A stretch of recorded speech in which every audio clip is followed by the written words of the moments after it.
Esta noche no vamos a dormir, vamos a cerrar los ojos. Sí, pero no para descansar.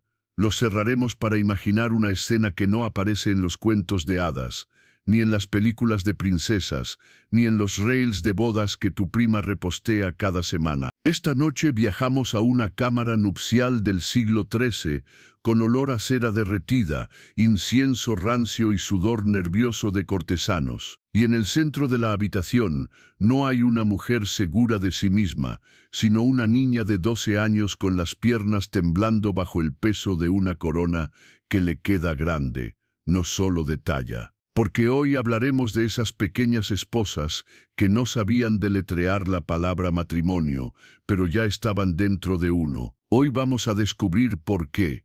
Durante siglos, casarse era menos un evento romántico y más un trámite geopolítico.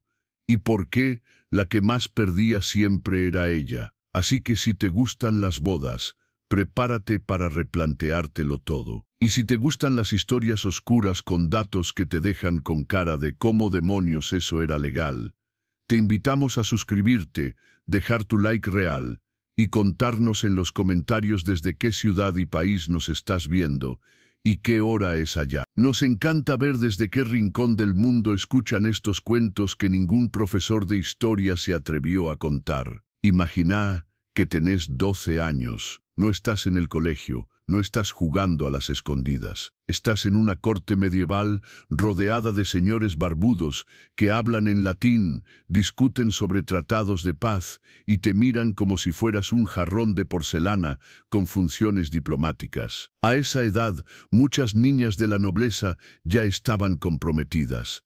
No en plan, vamos a ver cómo nos va, no, sino con dotes firmadas, castillos transferidos y hasta ejércitos listos para defender ese matrimonio. ¿Por amor? No, por conveniencia. Porque si tu padre era rey, tu útero era un activo geoestratégico. Lo curioso, y por curioso queremos decir siniestro, es que la Iglesia lo aprobaba todo. Según el derecho canónico, una niña podía casarse legalmente a los 12 si entendía lo que hacía. Claro que sí. A los 12 entendés perfecto la inflación, las reformas agrarias y el funcionamiento de la monarquía feudal. Pero lo más brillante de este modelo matrimonial era que, en muchos casos, ni siquiera hacía falta que los novios se conocieran. A veces, el primer saludo se daba directamente en el altar. Imagina tu primera conversación con un tipo de 30 años siendo «acepto». Luego venía la firma de los documentos, el banquete, las danzas y el regalo final, una noche de bodas que era menos un ritual íntimo que una confirmación burocrática de que el trato había sido consumado, para que nadie lo pusiera en duda, porque el reino entero tenía que estar seguro de que todo ocurrió según lo previsto. Ahora bien, ¿por qué una reina de 12 años tenía que temerle a esa noche? Bueno, primero porque no era realmente una noche, era una institución. Había testigos, a veces había bendiciones, en otras ocasiones se llevaban las sábanas a mostrar al día siguiente, como si fueran pruebas periciales en un juicio por herencia. Si estaban manchadas, bien, si no, escándalo. Consecuencia, la niña era examinada como si fuera una pieza defectuosa. Y eso no es una exageración. Hay casos registrados en crónicas donde incluso el matrimonio se anulaba por falta de evidencia. Además, no había salida. Si la niña lloraba, era parte del proceso. Si no lloraba, sospechaban. Si decía no quiero, era desobediente. Y si decía quiero, no importaba, porque no tenía edad legal para oponerse a lo que su padre había negociado en una sala llena de varones comiendo venado. Y no es que las niñas pobres estuvieran mejor.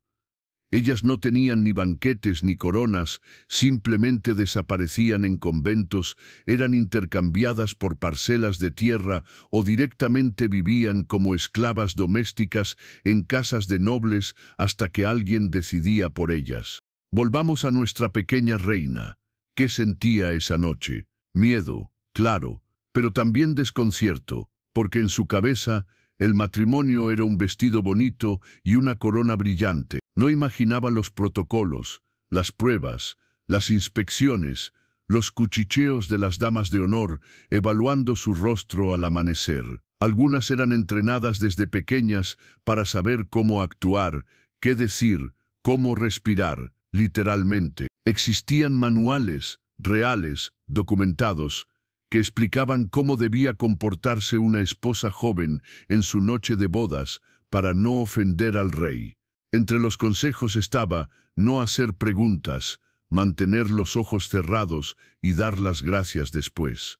Y es que en la Edad Media, el cuerpo de la reina no le pertenecía. Era un instrumento del trono. Su principal función era garantizar la descendencia. Si no daba hijos, la culpa era suya. Si el rey tenía problemas de salud, mágicamente era su responsabilidad. Y si se quejaba, era una esposa problemática. Muchas fueron enviadas a conventos, otras acabaron encerradas en torres, y las más desafortunadas simplemente se borraban de los registros, literalmente.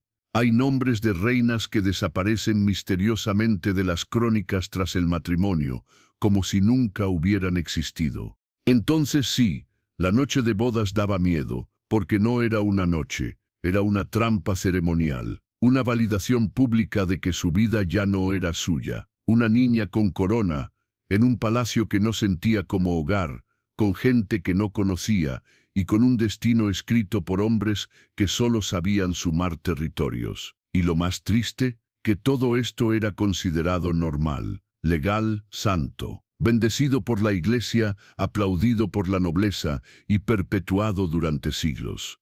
Y si creías que lo peor ya lo contamos, espera a lo que viene en la próxima parte. Margarete von Österreich no fue una niña cualquiera, fue una niña con contrato, hija de Maximiliano I del Sacro Imperio y María de Borgoña.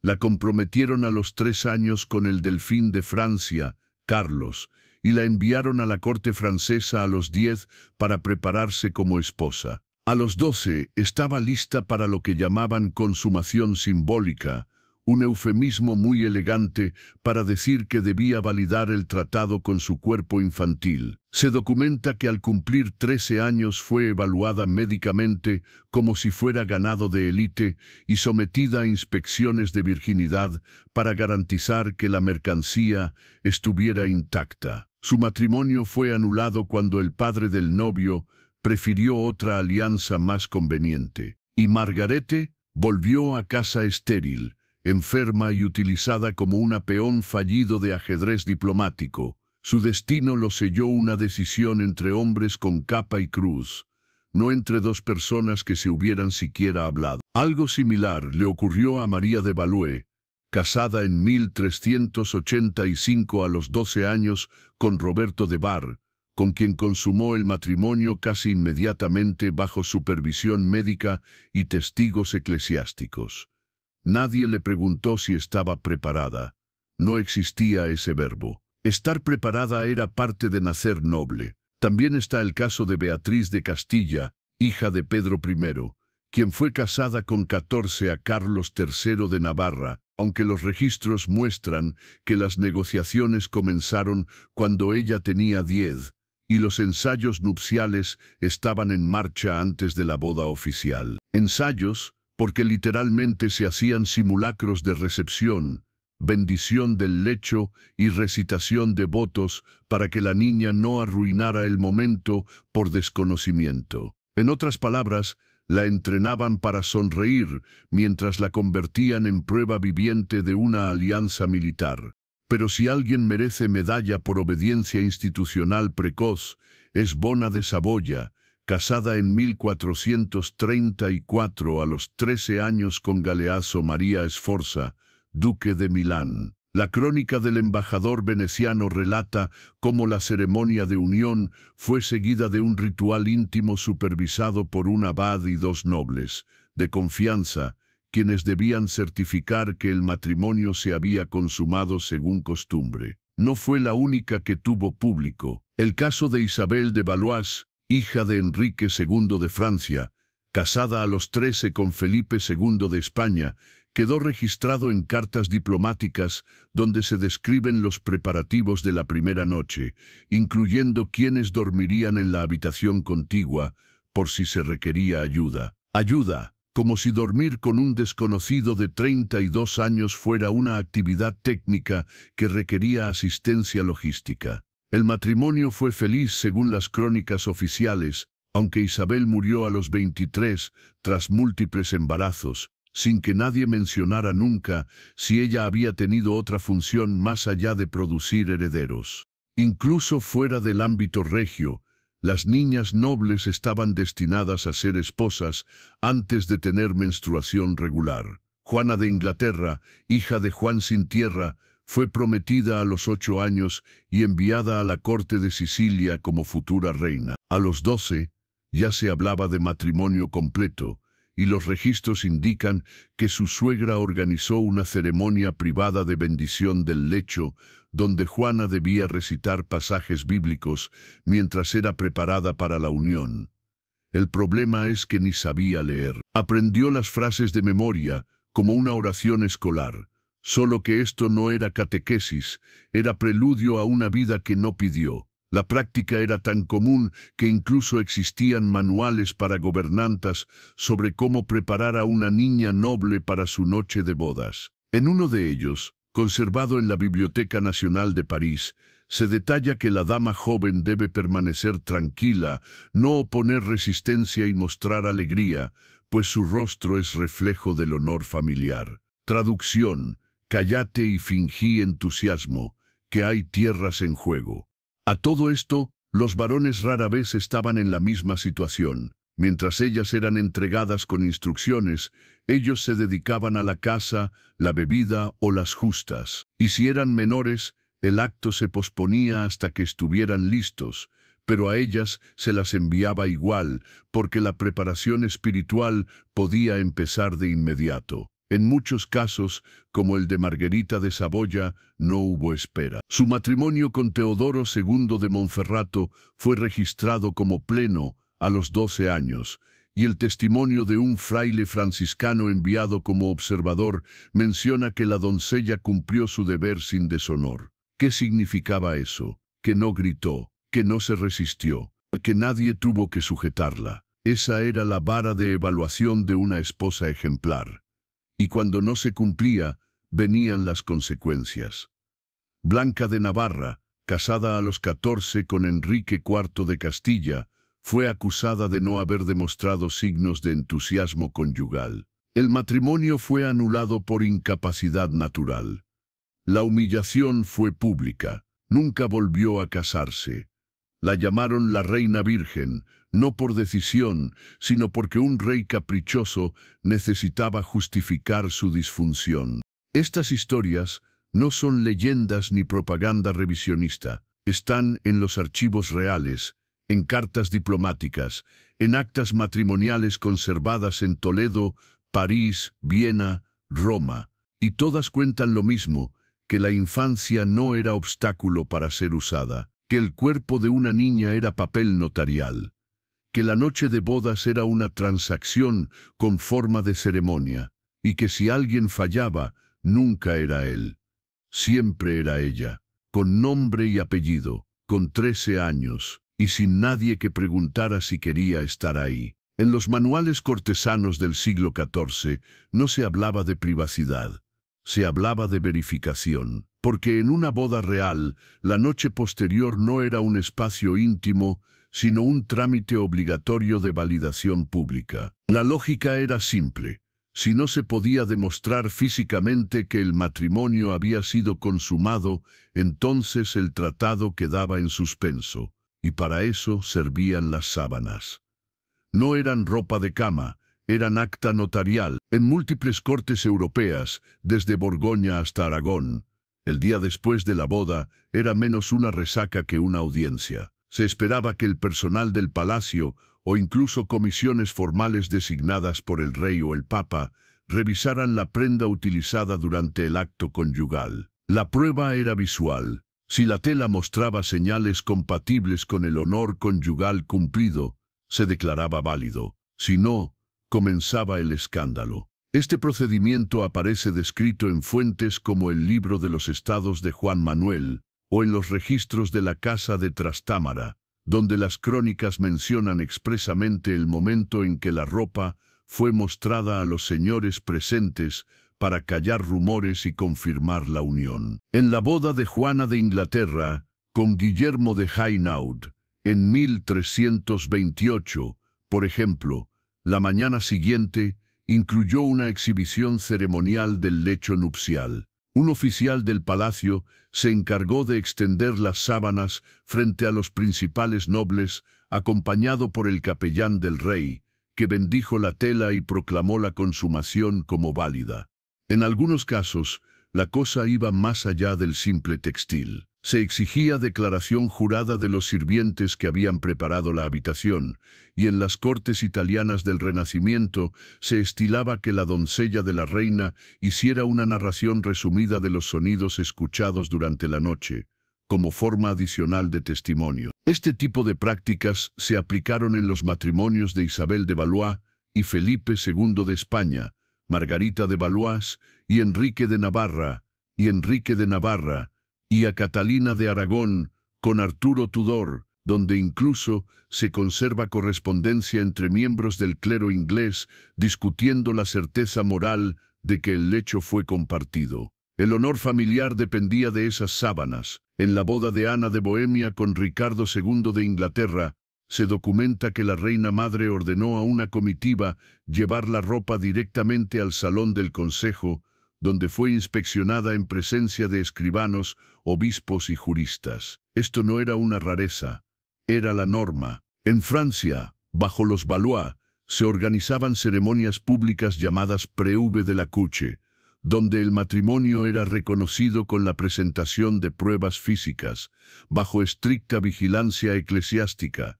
No hacerlo implicaba consecuencias jurídicas. Si no había demostración material, el matrimonio podía ser impugnado por las cortes eclesiásticas. Esto le ocurrió a Blanca de Navarra, cuyo matrimonio con Enrique IV fue cuestionado porque no se pudo verificar la consumación. En consecuencia, el rey la repudió y declaró que el enlace nunca había existido. Blanca pasó el resto de sus días sin poder volver a casarse, ya que su estatus legal quedó indefinido. Por eso las casas reales se aseguraban de documentarlo todo. En el caso de Leonor de Aragón, esposa de Eduardo I de Portugal, se conserva una carta dirigida al Papa en la que el embajador de Aragón informa con satisfacción que la tela presentada mostraba señales inequívocas del deber cumplido. Se hablaba como si se tratara de un contrato comercial cerrado con éxito. No se mencionaban emociones, ni intimidad, ni consentimiento, solo eficacia conyugal y su verificación física inmediata. En territorios germánicos como en Baviera o Sajonia, estas prácticas se convirtieron en parte formal del protocolo nupcial hasta bien entrado el siglo XVII. El cronista Hans von Ried lo describe con crudeza en su Chronik der Regensburger Bischöfe, donde explica que los notarios presentes en la ceremonia de boda registraban por separado los datos del acto matrimonial y los de la inspección poscoital, y esto no ocurría solo con reyes. La nobleza de segundo rango, con ambiciones territoriales, replicaba el modelo. En el archivo del conde de Hohenzollern, se conserva un listado de bodas donde se menciona el color, olor y textura de la tela verificada, con observaciones notariales sobre su autenticidad. Lo más revelador de todo este sistema era la idea de que el cuerpo de la esposa debía hablar a través de una tela. Si no lo hacía, se le exigía una explicación. Y si no podía darla, lo harían otros por ella. Las doncellas eran interrogadas, los médicos convocados, y la versión oficial se redactaba como parte del acta matrimonial. En muchos casos, si la prueba faltaba o era considerada dudosa, se ordenaba repetir el acto bajo observación indirecta. En Sicilia, durante el reinado de Federico III, una ley establecía que el virrey podía exigir un segundo intento supervisado en caso de impugnación por parte del esposo. No se trataba de escándalos sexuales, sino de procesos legales. En el derecho feudal, la fertilidad femenina era garantía de herencia y, por tanto, debía ser comprobada como una función pública. Por eso las bodas medievales se consumaban con espectadores invisibles y las sábanas se guardaban como documentos. El lecho era el escenario, la tela era el informe y la esposa el instrumento de prueba. Nadie preguntaba si era correcto, solo si era verificable. Y si no lo era, el problema no era el sistema, era ella. En la lógica medieval, los reyes eran, por definición, viriles. Si no lo eran, había que disimularlo, y si no se podía disimular, había que encontrar a alguien a quien culpar. Adiviná quién era. En el gran teatro político del matrimonio, cuando el rey fallaba en consumar la unión, la narrativa oficial activaba su maquinaria. No se hablaba de disfunción, sino de brujería, mal de ojo o directamente de frialdad femenina. La culpa, por supuesto, no podía recaer en el monarca ungido por Dios. Por eso, durante siglos, las reinas pagaron con su reputación, su salud y su libertad los problemas de erección del poder. El caso más documentado es el de Enrique IV de Castilla, apodado por sus propios súbditos el Impotente, aunque nadie se atrevía a decírselo en voz alta. Su matrimonio con Blanca de Navarra fue anulado porque, según él, ella había ejercido resistencia subconsciente durante la noche de bodas, lo que le impidió consumarla. Traducido del castellano cortesano al castellano normal, no pudo y le echó la culpa a ella. Como prueba, se presentó un conjunto de testimonios de damas de compañía que aseguraron que Blanca no mostraba entusiasmo. El resultado fue una humillación pública, la anulación de su matrimonio y un tratado diplomático con olor a excusa. Años después, cuando volvió a casarse con Juana de Portugal y nacieron rumores sobre la paternidad real de su hija, el reino entero entró en crisis sucesoria. Pero el relato original permaneció intacto, la falla fue de ella, no de él.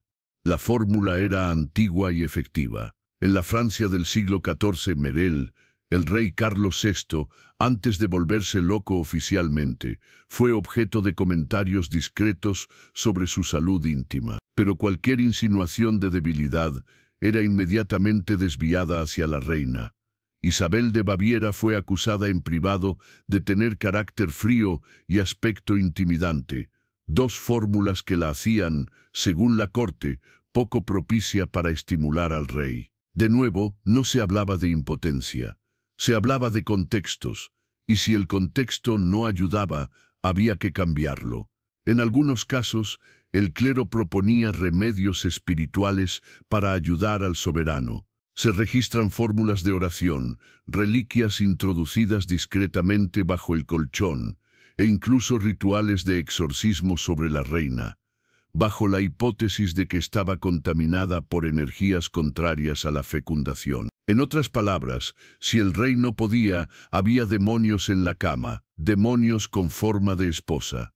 En Inglaterra, la anulación matrimonial también se utilizaba como herramienta política cuando el desempeño real no estaba a la altura de las expectativas. Ana de Cleveris, cuarta esposa de Enrique VIII, fue descartada por falta de atracción física, lo que en realidad encubría una falta de capacidad del rey de consumar el enlace. En lugar de aceptar que a los 49 años y tras múltiples enfermedades ya no funcionaba como antes, Enrique alegó que nunca se sintió motivado y que nunca entró en ella como es debido. Como prueba, declaró ante el Parlamento que ella olía raro y que él no podía emocionarse con semejante aspecto. Ana, que no tenía más opción que asentir, firmó la anulación, recibió una pensión y desapareció de la escena. En realidad, salió ganando, fue la única esposa de Enrique que no murió ni en cama ni decapitada.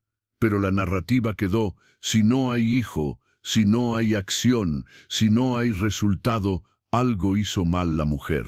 En las cortes italianas, los médicos personales del duque, solían redactar informes reservados para justificar fallos conyugales sin manchar el nombre del señor. En varios de estos informes, conservados en los archivos florentinos, se puede leer cómo se atribuía a la dieta, la astrología o el carácter nervioso de la esposa el motivo de la ineficiencia marital. Uno especialmente curioso, del médico de Ercole I de este, dice literalmente: la dama posee un temperamento seco que altera los humores del duque.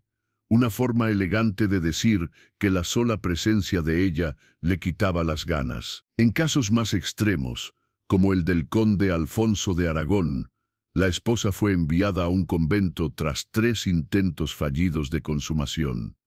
Y la familia del noble inició un proceso canónico para anular el matrimonio por inapetencia provocada. El documento ni siquiera menciona la posibilidad de un problema físico masculino. La medicina de la época estaba dispuesta a probar cualquier hipótesis, incluso cósmica, antes de considerar que un hombre poderoso pudiera tener disfunciones. En el ámbito germánico también hay evidencia de esta narrativa unilateral. En el archivo de la ciudad de Nuremberg se conserva el acta del juicio eclesiástico de 1487, en el cual una condesa bávara fue interrogada por haber provocado el retraimiento carnal del conde. El tribunal concluyó que su conducta era pasiva en exceso y que la ausencia de pasión femenina impedía al varón ejercer su derecho. Se la condenó al exilio en un convento rural, mientras él contrajo segundas nupcias meses después. Nadie cuestionó su virilidad. Nadie preguntó si realmente lo había intentado. El peso de la prueba y del fracaso siempre caía del mismo lado del lecho. Este patrón se repite tanto que parece cláusula implícita en todo contrato matrimonial feudal. El rey tenía razón por definición, y si algo fallaba en la cama, el error era de fabricación de la reina. Ni la medicina, ni la teología, ni el derecho tenían espacio para reconocer la posibilidad de que el soberano no fuera un semental bendecido. Así, la incapacidad se convertía en maleficio, la disfunción en desobediencia y la debilidad en sospecha de traición femenina. Una cama sin resultado no generaba compasión, generaba acusaciones. La historia quedó escrita a favor de los que mandaban. Pero los archivos, por suerte, también dejaron constancia del ridículo, porque incluso el rey más impotente necesitaba sentirse viril. Aunque fuera a costa de inventar que su esposa tenía el poder de apagar el deseo con una sola mirada. El poder medieval no se firmaba con tinta, se acostaba. Nada unía más a 2 reinos que una cama compartida y un contrato matrimonial con cláusulas que olían a incienso, sudor diplomático y urgencia dinástica. No importaba si los novios se conocían, si hablaban el mismo idioma o si alguno no alcanzaba el piso sin ayuda. Lo importante era que el tratado tuviera piernas, caderas y un linaje verificable. En las cortes europeas, cada princesa era una nota al pie de un pacto territorial. No era necesario que fuera inteligente, graciosa o mínimamente compatible con su prometido. Lo único indispensable era que su apellido sirviera para sellar la frontera, detener una guerra o garantizar que un ejército no cruzara los Pirineos sin invitación. El matrimonio era, literalmente, el Ministerio de Exteriores en formato humano, y ella, la enviada especial con cama asignada. Mientras los cancilleres negociaban cláusulas y beneficios, las niñas de sangre azul eran marcadas como futuras esposas útiles.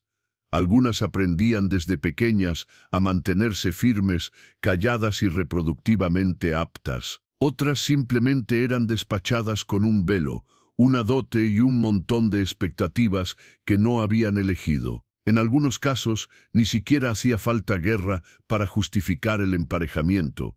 Bastaba con que un reino creciera demasiado rápido para que otro ofreciera una esposa como antídoto. Era más barato casar a una sobrina que movilizar un ejército. Por eso las bodas reales eran, en el fondo, reuniones de defensa con bordado dorado y banquete incluido. El menú se discutía en francés, pero el objetivo era claro: evitar que el mapa se incendiara. Y si para eso había que meter a 2 adolescentes en una cama bajo la bendición del arzobispo, pues se hacía sin mayores escrúpulos.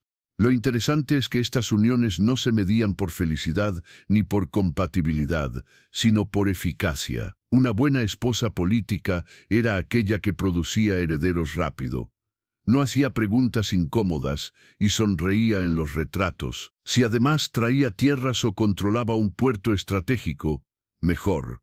Y si no lo hacía, se la podía devolver como mercancía con fallo, bajo pretexto de matrimonio no consumado. Los archivos están llenos de misivas donde se negocian las condiciones de la unión como si fueran cláusulas de alquiler, número de castillos incluidos, acceso a rutas comerciales, número de sirvientas que acompañan y la siempre delicada cuestión de qué hacer si uno de los dos muere antes de consumar. Porque sí, a veces el tratado se firmaba, pero la carne no llegaba a tiempo. Eso sí, la dote no se devolvía. La política no tiene política de reembolsos.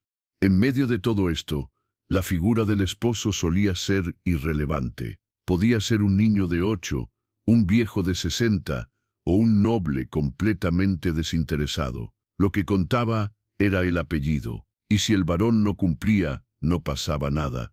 Se buscaba una excusa, se culpaba a la esposa o se posponía la consumación hasta nuevo aviso. El pacto seguía en pie, porque el matrimonio, en términos cortesanos, no era un vínculo afectivo sino un protocolo. En cambio, si la esposa mostraba comportamientos inadecuados, como llorar, quejarse o negarse a trasladarse a la nueva corte, se activaban sanciones políticas. La diplomacia era vertical y la almohada horizontal, pero el poder siempre caía del mismo lado. Lo más grotesco es que muchas veces estas negociaciones incluían cláusulas sobre la frecuencia esperada del acto conyugal, no por placer, sino por seguridad sucesoria. Si no había descendencia en cierto plazo, se consideraba un fallo técnico, y si el primer hijo nacía tarde, se convocaba a médicos, astrólogos y escribanos para determinar si la culpa era del calendario lunar o de alguna interferencia espiritual. En ningún caso se cuestionaba el sistema, porque el sistema era el rey, la reina era solo la interfaz. En los tratados, su nombre aparecía entre comas. En la cama, entre almohadas bordadas con los escudos de 2 países que apenas sabían convivir. El amor nunca entraba en la ecuación. La reina podía enamorarse de su halcón de casa, de una dama de compañía o del copero, pero eso no figuraba en el contrato. Su función era geopolítica. Su deseo, irrelevante. Por eso las bodas medievales no eran celebraciones, eran dispositivos de contención, y por eso las crónicas las registraban con tanto detalle legal y tan poco interés humano. Lo que se buscaba era estabilidad, y si para lograrla había que encerrar a 2 adolescentes bajo un dosel de terciopelo, mientras los ministros brindaban en el salón contiguo, se hacía. No se preguntaba, no se sentía, se firmaba y se dormía, aunque nadie descansara realmente. La noción moderna de intimidad habría sido motivo de risa en una corte medieval. Lo privado, en ese contexto, no significaba estar a solas, sino estar rodeado solo de personas importantes. La noche de bodas, lejos de ser un instante íntimo entre 2 recién casados, era una puesta en escena cuidadosamente orquestada por el protocolo, los intereses familiares y las obsesiones heráldicas. Dormir sin testigos no era seguro. Al contrario, era riesgoso. Si nadie veía, ¿cómo demostrar que todo se había cumplido? Así nació una de las costumbres más absurdamente invasivas del medioevo aristocrático, la presencia autorizada de terceros durante o inmediatamente después del acto conyugal. No se trataba de una excepción. Se trataba de una norma en múltiples cortes, incluyendo Francia, Castilla, Inglaterra y Borgoña. Se designaban asistentes oficiales a la consumación. A veces eran religiosos que bendecían el lecho, otras veces damas mayores que acompañaban a la novia hasta el borde de la cama y luego se retiraban discretamente, o no. En más de una ocasión, como registran crónicas de la casa de Valois, los testigos permanecían en la misma habitación tras las cortinas, escuchando. Y si no escuchaban lo suficiente, dudaban. Y si dudaban, exigían una repetición con mejor rendimiento. La lógica era retorcida pero sistemática. La reina no solo debía cumplir su deber biológico, sino también representar con eficacia. No bastaba con el acto, hacía falta que se notara. Por eso el teatro era fundamental. En algunos palacios, como se documenta en Nápoles y Florencia, existían manuales de protocolo que instruían a las jóvenes esposas sobre cómo expresar dolor moderado, para demostrar inocencia, sin exagerar, para no parecer histéricas. La expresión debía ser contenida, audible, pero no vulgar. Había incluso fórmulas memorizadas: «Santo Dios, ayúdame», o «que sea para gloria del reino». Se trataba de frases que mezclaban sufrimiento y obediencia en proporciones políticamente convenientes. El silencio era sospechoso, el placer escandaloso, el llanto suave, ideal. Todo debía estar calibrado, y si la joven no sabía actuar, alguien lo hacía por ella. Las doncellas más leales, las amas de llaves de confianza o las suegras con vocación de guionista, repetían al día siguiente, palabra por palabra, lo que se había oído. A veces añadían detalles para dar mayor realismo. Nadie se molestaba en confirmar si eran ciertos. El prestigio se construía con relato, no con realidad. Los espectadores no siempre eran discretos. En las cortes inglesas del siglo XIV se estilaba que el séquito acompañara a los recién casados hasta la cama, con cantos, antorchas y consejos en voz alta. El llamado wedding ceremony terminaba con una frase ritual: «Que Dios bendiga esta unión y al heredero por venir», y luego salían la mayoría. A menudo quedaba un eclesiástico en la habitación contigua, supuestamente para rezar. Su presencia servía también para jurar que la puerta no se abrió antes del amanecer, como garantía de exclusividad sexual. Lo mismo ocurría en la corte de Aragón, donde los documentos notariales conservan fórmulas como la unión fue verificada sin interrupción ni intervención externa, lo que implicaba que había alguien cuidando que no hubiera sustituciones, confusiones o fraudes. Porque sí, también existían rumores de esposos que mandaban a otro en su lugar. Un paje de confianza, por ejemplo, para evitar el acto. Que el heredero resultara ilegítimo no importaba tanto como que la ceremonia resultara convincente. Como dijo un cronista castellano en 1472, lo importante es que parezca. El espectáculo no terminaba con la noche. El día siguiente incluía la inspección del lecho, la exposición de sábanas, las declaraciones del personal doméstico y, en casos extremos, una misa de acción de gracias. Todo por una copulación que en muchos casos no había ocurrido o no había resultado en nada más que incomodidad. Pero la reputación se construía sobre esa incomodidad ritualizada. Si la novia no manifestaba haber sentido el paso, se la investigaba. Si el rey decía que algo no fue como debía, se iniciaban pesquisas. Y siempre, el peso de la prueba caía sobre ella. Por eso, desde temprana edad, se entrenaba a las futuras esposas en el arte de fingir. Fingir temor, fingir pudor, fingir resistencia útil. No para evitar el acto, sino para reforzar la imagen de virtud. Porque en la Edad Media, la virtud femenina no consistía en ser buena esposa, sino en parecerlo frente a los demás.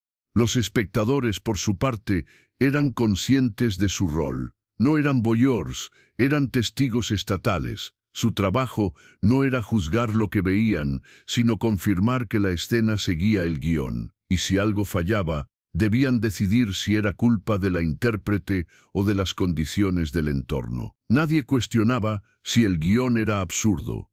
Lo importante era que se ejecutara, Así, el momento más íntimo de una pareja se convertía en una performance colectiva, donde cada gesto tenía valor político y cada sonido consecuencias jurídicas. Dormir sin público era un privilegio. Fingir con talento, una necesidad. Porque en Palacio incluso el suspiro era prueba de estado. Y si el telón no caía con aplausos, la actriz podía terminar sin trono, sin nombre y sin testigos dispuestos a recordar que alguna vez fue reina. En los retratos del siglo XV se ven encantadores, coronas diminutas, mejillas redondas, manos entrelazadas con la torpeza de quien todavía no ha memorizado el alfabeto. Pero detrás del barniz y los bordados había una maquinaria geopolítica que operaba sin pausa, sin criterio médico y desde luego sin la más mínima noción de infancia. Los matrimonios entre menores no eran la excepción. Eran política exterior con cara de niño. Las casas reales usaban a sus hijos como peones estratégicos. Cuanto más pequeños, más moldeables, cuanto más frágiles, más útiles. La edad no era un obstáculo, era una ventaja. Un príncipe de 5 años no podía negociar, protestar ni imponer condiciones. Solo podía asentir mientras le colocaban un anillo del que colgaba media Europa. Así, mientras los reinos se desangraban en guerras interminables, los herederos jugaban a casarse y nadie lo tomaba como un juego. Los contratos eran reales, las firmas también, y los juristas encontraban fórmulas para legalizar lo absurdo. En el derecho canónico bastaba con que ambos niños tuvieran uso de razón, lo cual, según los expertos de la época, podía lograrse a los 7 años, para que el compromiso fuera válido. El matrimonio no se consumaba hasta la pubertad, al menos en teoría. En la práctica, eso dependía de la impaciencia de los adultos. Las uniones infantiles se celebraban con toda la pompa de las bodas adultas, sequitos, banquetes, música, bendiciones, dotes y contratos que estipulaban cuántas ovejas y fortalezas pasaban de un bando al otro. Los niños apenas entendían lo que pasaba. A veces ni sabían pronunciar el nombre del cónyuge. Pero ya eran esposos, y lo serían durante toda su vida, salvo que una guerra o una muerte temprana interrumpiera el plan.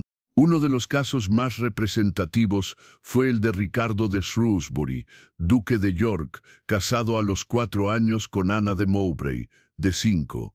La boda fue legal, registrada y celebrada en la corte de Eduardo IV como símbolo de reconciliación entre facciones enemigas. Los novios apenas podían sostener la corona. En Francia, Carlos VIII fue prometido a Ana de Bretaña cuando ella tenía 11 años y él 14. Para que el matrimonio se considerara efectivo, se organizó una ceremonia formal en la que ambos repitieron votos memorizados, rodeados de obispos y senescales que les corregían la pronunciación. Y en Castilla, Isabel Clara Eugenia, hija de Felipe II, fue ofrecida en matrimonio a los 6 años a su primo Alberto de Austria, también menor. Las negociaciones duraron más que la infancia de ambos. Para cuando llegó la consumación, ya ni recordaban el día del compromiso. Este tipo de enlaces incluía cláusulas de convivencia. En ocasiones, los niños eran enviados desde muy pequeños a la corte del futuro cónyuge, para acostumbrarse al entorno. Eso significaba ser arrancados de su familia, reeducados en otro idioma y entrenados para representar a una casa que no era la suya. Algunos vivieron años separados, escribiéndose cartas dictadas por preceptores. Otros crecieron como hermanos antes de ser declarados esposos. Todo con el aplauso del clero y la venia de la nobleza, que veían en estas uniones una garantía de paz. Nadie hablaba de salud mental, ni de trauma, ni de identidad.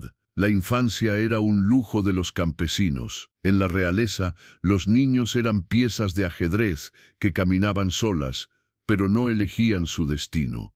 El entrenamiento emocional comenzaba temprano. A las niñas se les enseñaba a bordar el escudo del futuro esposo, a hablar con cortesía, a evitar el contacto visual directo y a responder lo que su majestad disponga. A los varones se les enseñaba a montar a caballo, a firmar sin leer y a elegir espada antes que palabras. Y ambos sabían que el día menos pensado tendrían que compartir cama bajo la mirada de un obispo, sin importar si recordaban cómo se conocieron. Porque si algo caracterizaba a estos matrimonios, era su carga simbólica. No importaba el afecto, sino el mensaje. Si dos reinos enfrentados casaban a sus niños, los generales debían guardar la espada. Y si uno de los niños moría, lo cual era bastante probable, se negociaba un reemplazo inmediato, preferentemente del mismo sexo, del mismo linaje y con la misma obediencia garantizada.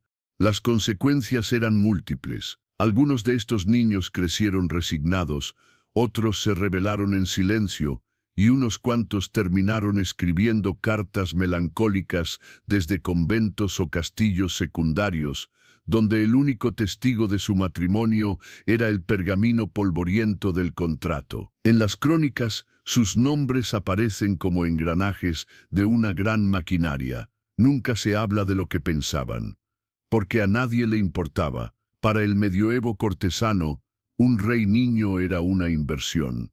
Y una reina niña, una promesa con piernas pequeñas y obligaciones de adulto. Ninguno elegía, pero ambos valían oro, o al menos, un tratado bien redactado. Si el poder político medieval usaba el matrimonio como herramienta diplomática, el poder eclesiástico lo utilizaba como dispositivo de control.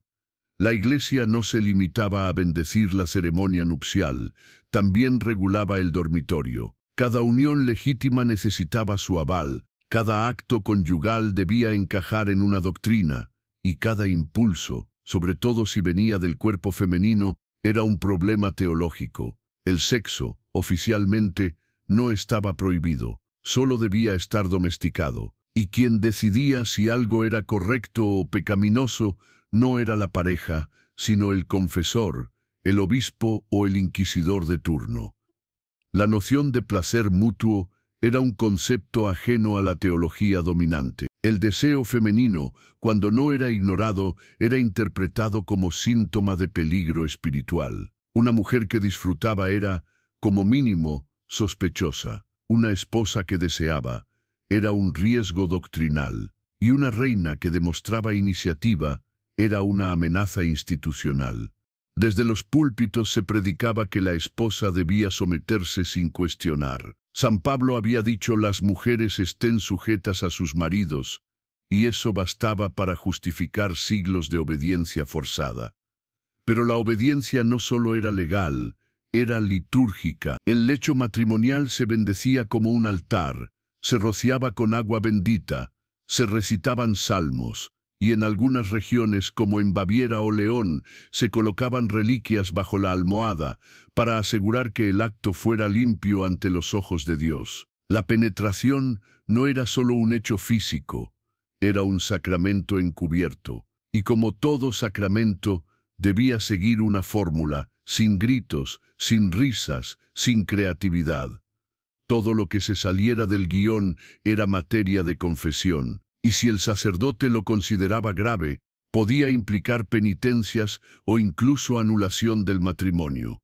Lo absurdo es que muchas de estas regulaciones no se enfocaban en el abuso, sino en el goce. Una esposa que manifestaba deseo era vista como desequilibrada. Según varios manuales morales, el placer femenino debía ser tolerado si ocurría sin intención, pero nunca buscado activamente. Algunos confesores aconsejaban a las mujeres no mirar a los ojos a sus esposos durante el acto, para evitar excitarse.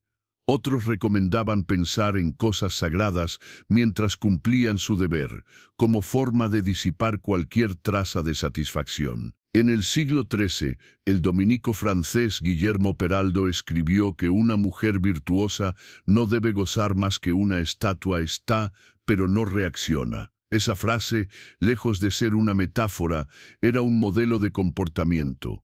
El cuerpo femenino era tratado como una propiedad alquilada al reino, pero arrendada por la Iglesia. Si la reina quedaba embarazada, se celebraba como victoria nacional. Si no, se buscaban explicaciones religiosas. Tal vez había pecado en sus pensamientos. Tal vez había sido desobediente en su actitud. O tal vez, y esto se decía en voz baja, había sentido demasiado. Porque sí, existía la creencia de que el placer excesivo bloqueaba la fecundación. Una teoría defendida por teólogos como Pedro Lombardo, quien advertía que la mujer que desea sin control altera el equilibrio natural del acto. Así, el orgasmo femenino se volvió no solo innecesario, sino peligrosamente contraproducente. Mejor evitarlo, o al menos, fingir que no ocurrió.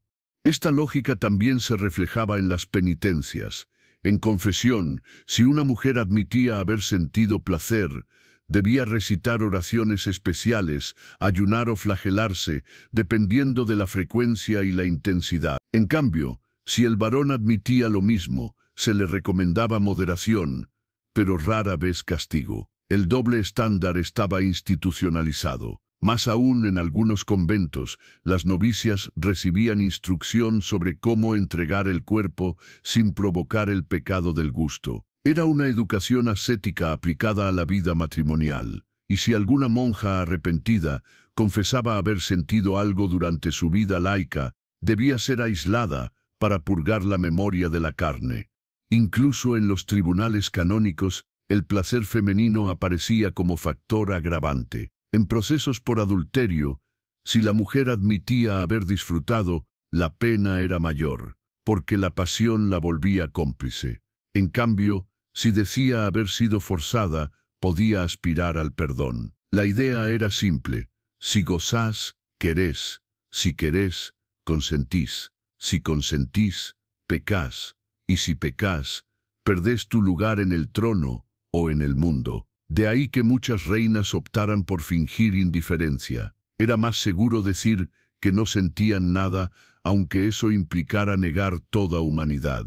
El modelo era el de la estatua, no el de la mujer, y cuanto más alta era la corona, más estricta la vigilancia. La esposa debía obedecer, pero sin entusiasmo. Debía aceptar el acto, pero sin responder. Debía gestar, pero sin disfrutar. Porque en la lógica eclesiástica, el deseo femenino era una grieta en la estructura del poder, y en una estructura construida por hombres, toda grieta debía sellarse con silencio, o con culpa. Si algo obsesionaba a las monarquías medievales más que las guerras, los pactos o las traiciones cortesanas, era la garantía de un heredero varón. Y si bien el cuerpo de la reina era el escenario donde esa expectativa debía concretarse, el verdadero protagonista del drama sucesorio no era ella, sino un líquido microscópico que dormía en silencio dentro de las braguetas reales, el semen del rey.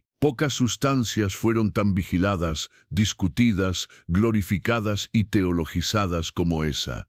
El fluido seminal era visto como esencia del linaje, chispa divina, moneda de legitimidad y materia prima del futuro reino. Si el heredero nacía sano, fuerte y con las cejas adecuadas, era mérito del rey. Si nacía débil, torcido o Dios no lo permita, sin pene, se empezaban a hacer preguntas.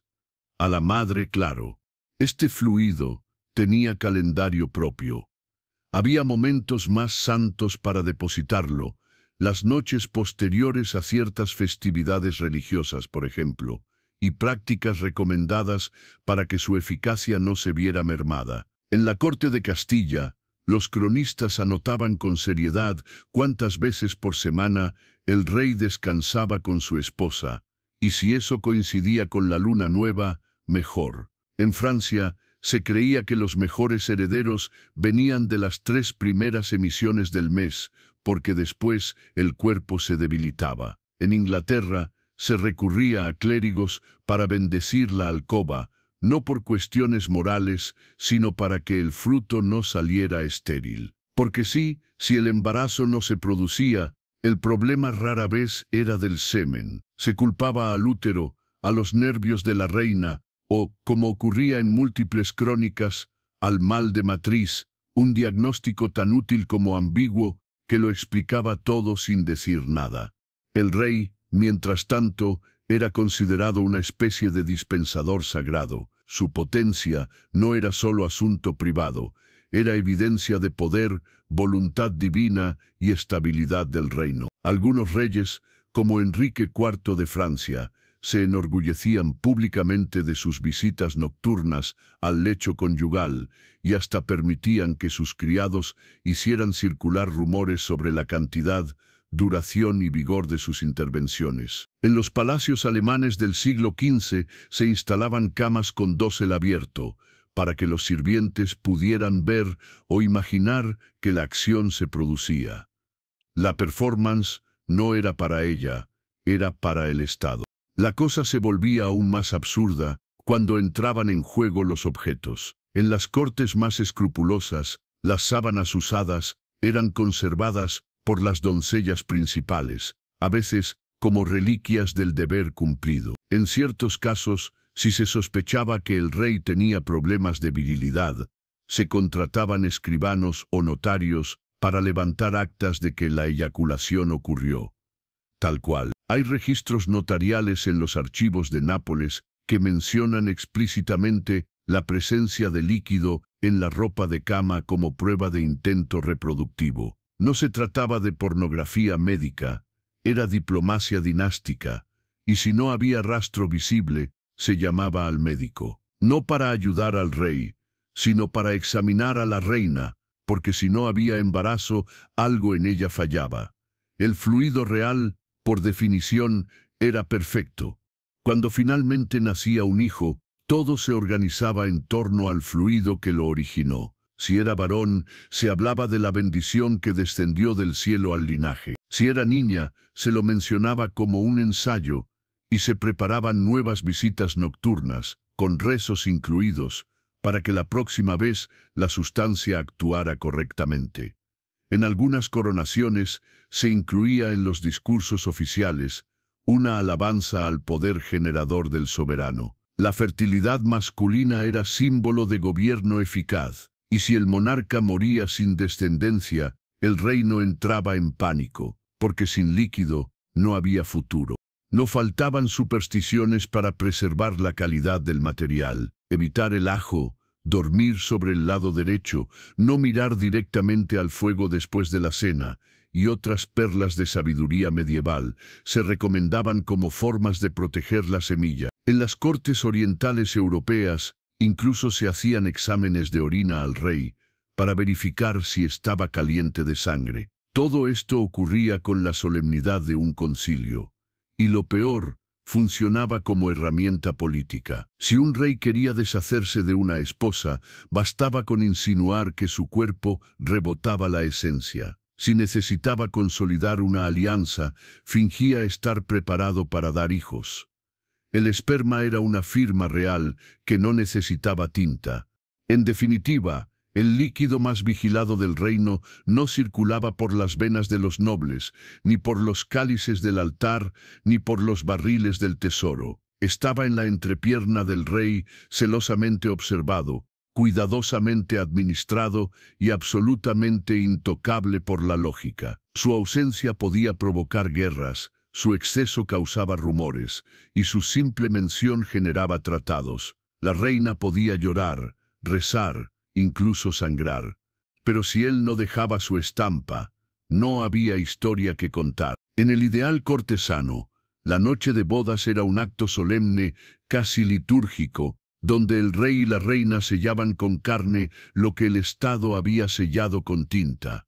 Pero en la práctica, el protocolo daba paso a lo más medieval del alma humana, el alcohol, porque si hay algo que abundaba más que las coronas en los banquetes reales, eran los barriles de vino. La ceremonia matrimonial era solo el aperitivo, el verdadero espectáculo venía después, cuando el rey entraba a la cámara nupcial tambaleándose, con olor a ciervo asado, vino especiado y la dignidad colgando del cinturón. Mientras la corte celebraba con música y brindis por la estabilidad del reino, la recién casada, que muchas veces tenía menos años que el vino servido esa noche, esperaba sentada, en vela, maquillada desde el mediodía, y rezando para que su marido no se confundiera de habitación, de nombre o de lado de la cama. El matrimonio real se celebraba con tanto exceso que en muchos casos la consumación debía reprogramarse por razones logísticas, vómito en el dosel, caídas sobre muebles, confusión entre damas de honor o desmayos con corona puesta. Hay crónicas en las que se consigna, con tono casi contable, que el acto no pudo realizarse por exceso de alegría líquida en el esposo, una forma elegante de decir que el rey estaba tan ebrio que no distinguía entre su esposa y una tapicería. En otros documentos se menciona que se hizo intento de aproximación conyugal sin resultado visible, lo cual suena a parte médico redactado por un notario con sobredosis de latín. En cualquier caso, la noche pasaba y el escándalo flotaba, porque si no había consumación, no había garantía de tratado. Y si no había tratado, alguien perdía tierras. La esposa, por supuesto, no podía retirarse. Debía quedarse allí, inmóvil, por si al rey le venía de pronto una ráfaga de lucidez, o de testosterona residual. El problema no era solo la ebriedad. Era el estado en el que llegaban los reyes a la cama, hinchados de comida, saturados de incienso, eufóricos de poder. En algunos banquetes, los monarcas llegaban a ingerir más de 7 platos, entre aves rellenas, jabalí, pescado frío, frutas confitadas y bizcochos empapados en miel. Todo acompañado por vino especiado, cerveza fuerte o licor de hierbas. Las fuentes cortesanas lo describen como una explosión de abundancia para bendecir la unión. Pero en términos fisiológicos, era una receta para la disfunción. Muchos de estos hombres terminaban desnudos, sí, pero no por lujuria, sino porque habían derramado caldo de liebre en su jubón. El acto nupcial se volvía entonces una especie de epílogo borroso de un día de celebraciones desmedidas. Y si no pasaba nada, se echaba la culpa a la reina, porque por supuesto, era su culpa no haber inspirado sobriedad. En ciertos palacios, la corte desarrolló estrategias para mitigar el caos. Se organizaban turnos de bebida para que el rey no llegara completamente perdido. Se colocaban marcas en el suelo para guiarlo al lecho correcto. Se contrataban músicos que tocaran piezas suaves cerca de la cámara nupcial, en un intento de transformar el ambiente de taberna en algo vagamente romántico. A veces incluso se utilizaban filtros afrodisíacos, mandrágora, canela, almizcle, para compensar la embriaguez. Pero el resultado solía ser el mismo, un espectáculo de torpeza, malentendidos e incomodidad procesada como rito oficial. La reina, por su parte, debía mantenerse perfecta, maquillaje intacto, expresión serena, posición adecuada. Aunque él entrara arrastrándose y murmurando incoherencias, ella debía actuar como si todo siguiera el plan divino, porque lo importante no era el acto, sino la apariencia. Y la apariencia era que el rey había cumplido, aunque se durmiera boca abajo, con una pierna fuera de la cama. El día siguiente era aún más surrealista. Mientras el rey se recuperaba con agua de rosas y caldo de gallina, los cortesanos se encargaban de dar forma al relato oficial. Si no había pruebas físicas de consumación, se inventaban. Si las había, se mostraban como trofeos. Si el rey no recordaba nada, se le recordaba lo que supuestamente había hecho. Todo debía cerrarse con una conclusión positiva. El matrimonio ha sido consumado, la unión es válida, el rey no puede dormir en paz. Y si la reina mencionaba que su esposo apenas pudo quitarse las botas antes de quedarse inconsciente, se le pedía discreción. Después de todo, una mujer virtuosa no comenta lo que ocurre en la cama. Aunque en esa cama no haya ocurrido nada más que ronquidos, sudor y un leve olor a cerdo asado. Así era la noche de bodas real en su versión gastronómica. Una escena en la que el poder se celebraba con embriaguez, la juventud con resignación y la unión con resaca. Mientras el pueblo imaginaba una pareja radiante caminando hacia la eternidad, lo que realmente había era un estómago revuelto, un lecho frío y un tratado pendiente de firmar con tinta o con algo que se pareciera. Porque en la Edad Media hasta el coito podía posponerse, pero el relato debía salir en tiempo y forma, aunque fuera entre eructos. En la Edad Media, cuando algo no funcionaba como se esperaba, un tratado, una cosecha, un cuerpo femenino, la respuesta no era preguntar por qué, sino intervenir hasta que encajara. Y si la consumación matrimonial no producía pruebas visibles o resultados palpables, no se hablaba de paciencia ni de biología,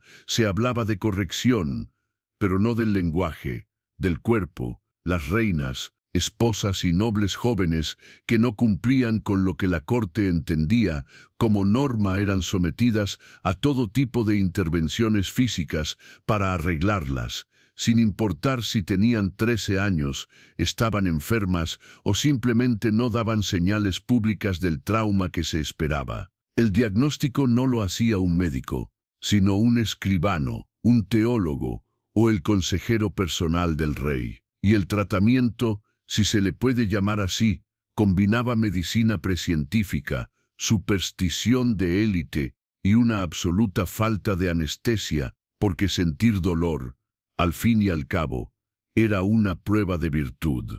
Una de las anomalías más temidas era la ausencia de sangre tras la primera noche. Si no había manchas en la sábana, el escándalo se encendía. La sospecha inmediata era que la esposa ya no era íntegra, lo que abría la puerta a acusaciones de deshonra, infidelidad previa o incluso brujería. En muchos casos se ordenaba una inspección física, y no era un examen ginecológico moderno. Era una práctica cruda, realizada por comadronas del entorno cortesano, que aplicaban métodos invasivos para verificar el estado. Si el himen parecía intacto, se lo consideraba milagro. Si no, se activaban castigos sociales. Pero el verdadero horror comenzaba cuando, en ausencia de señales, se decidía restaurar la evidencia.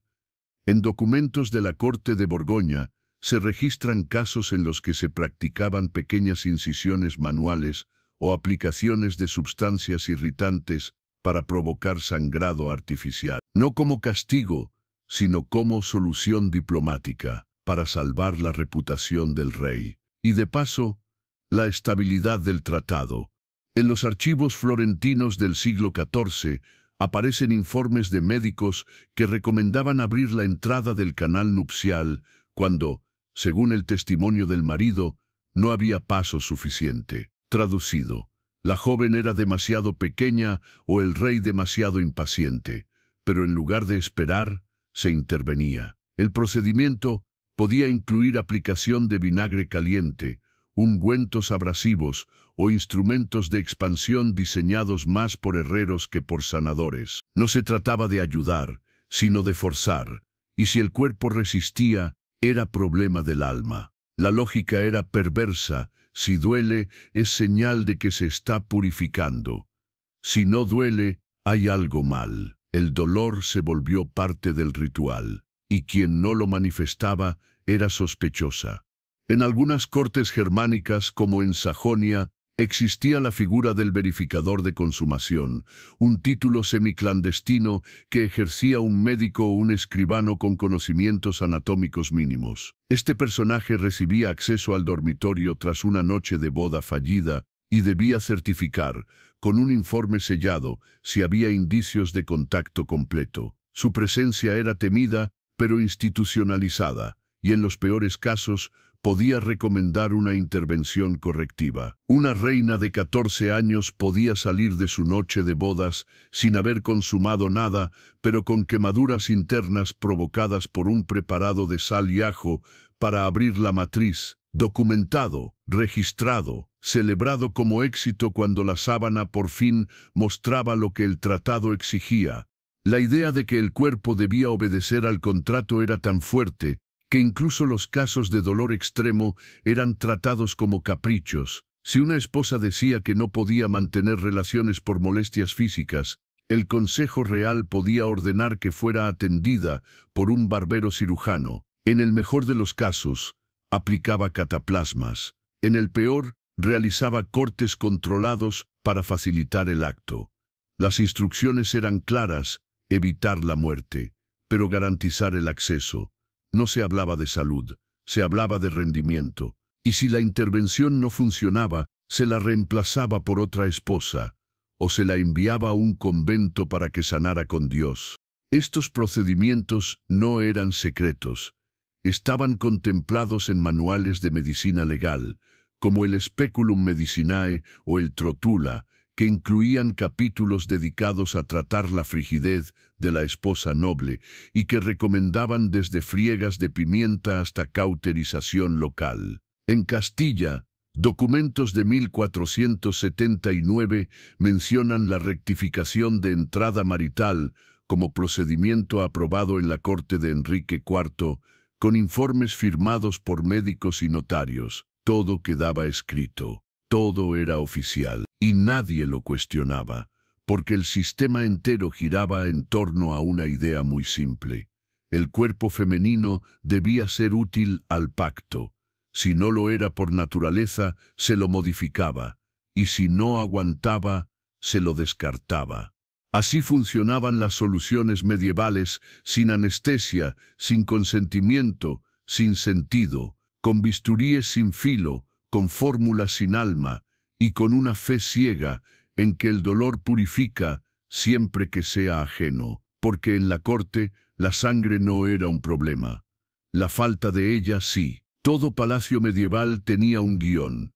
La princesa llega, se casa, cumple su función conyugal y produce un heredero mientras borda en silencio. Pero a veces el guión fallaba, no porque ella se negara, ni porque el cuerpo no respondiera, ni porque la iglesia objetara. Fallaba porque, simplemente, el rey no la miraba. Y no porque fuera poco atractiva, ni demasiado joven, ni extranjera. Fallaba porque el rey ya tenía otra fijación, otro foco de deseo, otro tipo de lealtad. En muchas cortes, esa lealtad no incluía faldas, y ese fue, durante siglos, el secreto más mal guardado del poder, que no todos los reyes deseaban reinas. Algunos no deseaban a nadie, otros deseaban a otros, y otros directamente deseaban el control, no el contacto. Pero como el protocolo exigía matrimonio, la boda se celebraba igual, con campanas, con testigos, con cama asignada y con indiferencia planificada. En las crónicas este asunto se trata con elegancia sospechosa. Cuando un rey no consumaba, se hablaba de dedicación excesiva a los asuntos del reino, de temperamento melancólico, de devoción espiritual.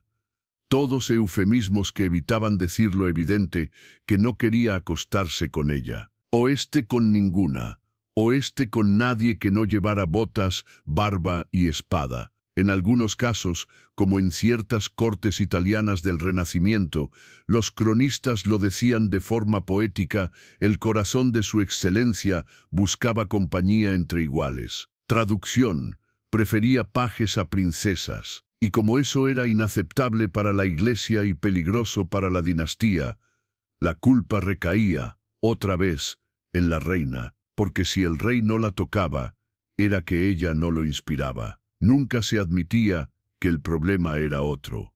Esto generaba escenas que oscilaban entre lo patético y lo operístico. Reinas que pasaban semanas preparadas para la visita nocturna que nunca llegaba. Damas de compañía que ensayaban discursos para cuando el rey por fin tuviera la gentileza de entrar. Criadas que preparaban la habitación con esencias afrodisíacas inútiles, mientras el monarca cenaba con su favorito en una sala contigua, riéndose de los asuntos de Estado. En la corte de Borgoña, una reina escribió en una carta que el rey prefiere las cacerías a mis abrazos. Una metáfora poco disimulada, teniendo en cuenta que su esposo no salía a cazar animales, sino miradas entre su guardia personal. En Inglaterra, el duque de Somerset fue acusado de obstruir el acceso conyugal entre el joven Eduardo VI y su esposa, lo que en versión cortesana significaba que el rey nunca la visitó, porque pasaba las noches con su tutor. A veces la situación se resolvía con discreción. La reina fingía enfermedad crónica, El rey viajaba constantemente, y los escribanos dejaban de hacer preguntas. Otras veces, la presión sucesoria obligaba a actuar. Se organizaban intervenciones médicas para estimular el interés del rey. Algunas incluían pociones, otras el reemplazo temporal de la reina por una doncella más simpática para probar la capacidad real. Si esa prueba tenía resultado, se celebraba con aplausos y se culpaba a la reina por no haber sido inspiradora. Si no tenía resultado, se guardaba silencio, o se mentía.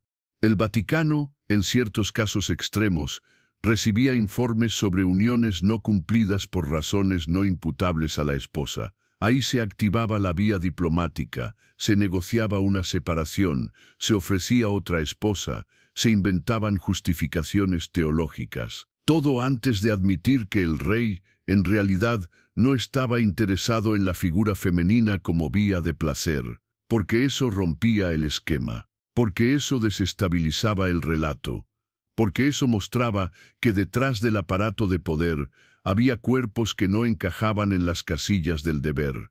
La reina, mientras tanto, quedaba atrapada en un matrimonio sin contacto, sin heredero, sin voz. Se le exigía discreción, dignidad y sonrisa, y a veces algo peor, que actuara, que fingiera consumación para evitar el escándalo, que se prestara a la ficción de una unión inexistente. Hay registros notariales donde se declara consumación simbólica mediante rituales abstractos, como compartir la cama vestidos, darse la mano ante testigos o dormir bajo el mismo techo durante cierto número de noches, toda una burocracia del vacío, todo un teatro del rechazo.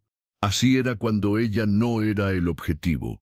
No había gritos, ni tragedias, ni rebeliones, solo un lento borrado de su existencia marital.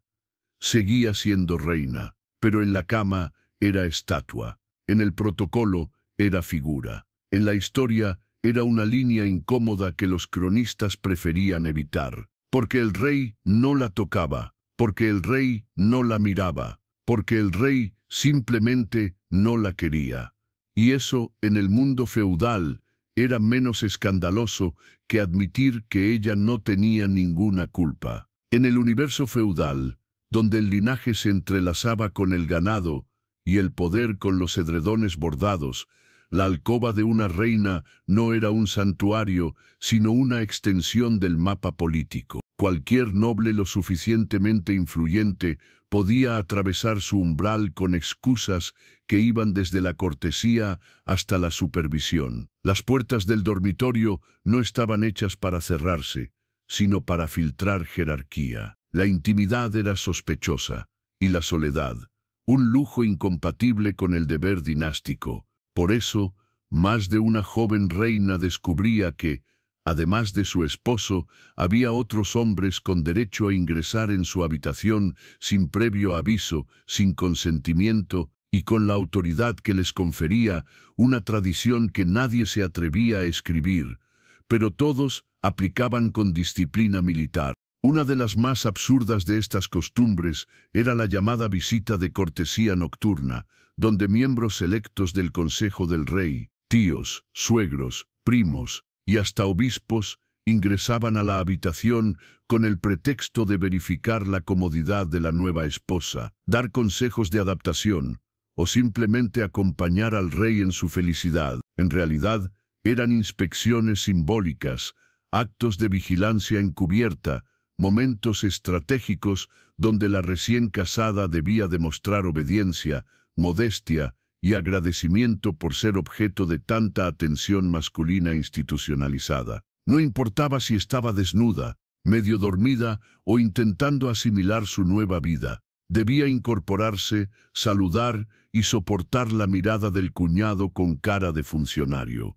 En ciertas regiones del Sacro Imperio, estas prácticas eran conocidas por su nombre práctico, ius visitandi. No estaban escritas en las leyes, pero formaban parte del código no verbal del poder. Algunos cronistas las justificaban como residuo de los ritos germánicos de integración femenina en el clan, lo que suena casi antropológico, hasta que uno recuerda que muchas de esas reinas tenían 14 años y no sabían pronunciar correctamente el idioma del marido. En varias crónicas de la Borgoña del siglo XV, se describe cómo ciertos miembros de la alta nobleza entraban a la cámara nupcial incluso después de la primera noche, para felicitar personalmente a la esposa por su contribución al pacto. La escena, repetida en múltiples versiones, incluye brindis en la puerta, comentarios sobre la complexión de la reina y en ocasiones la orden explícita de mostrar su cama como signo de paz entre casas. En Castilla, las crónicas del reinado de Juan II mencionan visitas matinales de cortesanos al dormitorio real con pretextos tan variados como discutir asuntos urgentes del reino, traer rosarios o asegurarse de que su majestad ha descansado. El resultado era siempre el mismo. La reina era observada, medida, comentada y a veces incluso corregida. Si su postura era inapropiada, si su expresión no transmitía suficiente reverencia, si su cabello no estaba peinado según las expectativas locales, se lo hacía saber. A veces en voz baja, a veces frente a todo el séquito. Porque la alcoba real no era un espacio cerrado, sino una sala de evaluación continua. Lo grotesco llegaba cuando el visitante no era un cortesano cualquiera, sino alguien con poder efectivo sobre el monarca, un suegro ambicioso, un regente oportunista, un abad con derecho de veto espiritual. En más de una ocasión documentada, la visita nocturna incluía instrucciones detalladas sobre cómo la reina debía comportarse en la cama. No consejos privados, sino órdenes vinculantes. Cuándo hablar, cómo moverse, qué decir si el rey se mostraba inseguro. Estas indicaciones se daban en presencia de doncellas y sirvientes, como si fueran parte del protocolo litúrgico. En Francia, un cardenal escribió en 1447 que la reina fue instruida debidamente por hombres sabios en las formas del deber conyugal, lo cual, traducido, significa que 4 señores de más de 50 años le explicaron a una adolescente cómo agradar a su esposo sin provocar escándalo. Y como si todo esto fuera poco, aún quedaba el fenómeno del derecho tácito de supervisión física. En ciertos territorios, el confesor personal del rey tenía acceso sin restricción al espacio matrimonial, especialmente si la pareja tenía problemas para concebir. Este asistente espiritual podía entrar en cualquier momento, incluso de noche, para verificar que se estaban cumpliendo los votos matrimoniales. Existen registros en los archivos de Palermo y Toledo, donde se menciona la presencia de religiosos en habitaciones reales durante procesos de corrección de infertilidad, lo que suena a oración, pero a menudo implicaba control, presión y vigilancia física directa. La reina no tenía voz en esta dinámica. Era recipiente, no interlocutora. Estaba allí para que el linaje circulara, no para que la privacidad existiera. Así era la vida con visitas inesperadas, una coreografía de sumisión cronometrada, donde cada noche podía comenzar con incienso y terminar con el canciller preguntando si todo iba según lo previsto. Nadie golpeaba la puerta, nadie pedía permiso, nadie se disculpaba, porque en el mundo feudal, la alcoba no era un refugio, era una oficina diplomática sin cerrojo, y el cuerpo de la reina, un salón de paso donde todos creían tener derecho a mirar, opinar y evaluar, aunque el rey ya se hubiera dormido, aunque ella ya no pudiera sostener la cabeza, aunque la historia jamás anotara sus bostezos. Solo sus deberes, con testigos, siempre. En un mundo donde todo dependía del apellido correcto y de la mandíbula familiar, el mayor temor de una corte medieval no era la peste, ni el hambre, ni el enemigo extranjero, era un hijo mal colocado. Uno que naciera a tiempo, pero con el color de ojos del copero. Uno que llorara como príncipe, pero sin los rasgos de la abuela paterna. Uno que, aunque fuera sano, fuerte y legítimo en apariencia, provocara silencios incómodos entre heraldos, dudas entre confesores y cálculos nerviosos entre notarios. porque si algo podía desatar una guerra civil más rápido que una invasión normanda, era un heredero dudoso. No bastaba con nacer en palacio ni con salir del vientre oficial, había que convencer al reino de que esa criatura había sido engendrada, sin sombra de duda, por el monarca correspondiente. Y si el parecido no ayudaba, empezaban los susurros. Y después de los susurros, los cuchillos. La obsesión por la legitimidad era tan fuerte que las reinas vivían bajo una vigilancia reproductiva digna de un laboratorio medieval. Durante el embarazo se les controlaba la dieta, el descanso, los rezos, las compañías, los olores del entorno y hasta los pensamientos. Cualquier desviación era motivo de sospecha. Si el parto llegaba antes de lo esperado, se hablaba de engaño temporal. Si llegaba tarde, de semilla dormida. Si el niño lloraba mucho, era herencia del padre.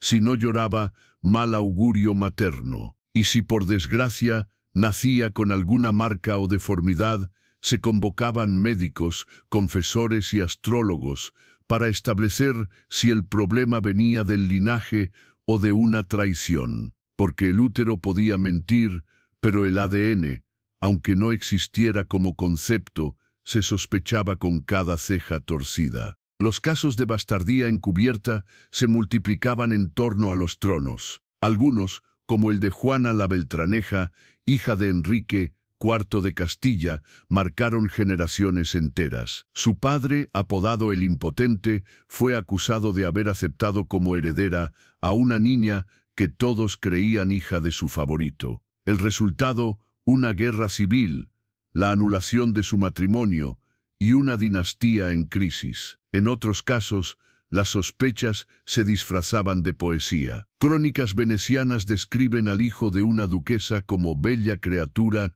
non troppo simile al padre, lo cual, dicho entre vino y política, significaba que alguien había jugado con fuego en las habitaciones privadas. Lo más inquietante era que estas dudas rara vez afectaban al verdadero padre, si era otro, sino que caían, como siempre, sobre la madre. Ella era la que debía justificar cada luna del calendario, cada arruga del bebé, cada gesto fuera de libreto.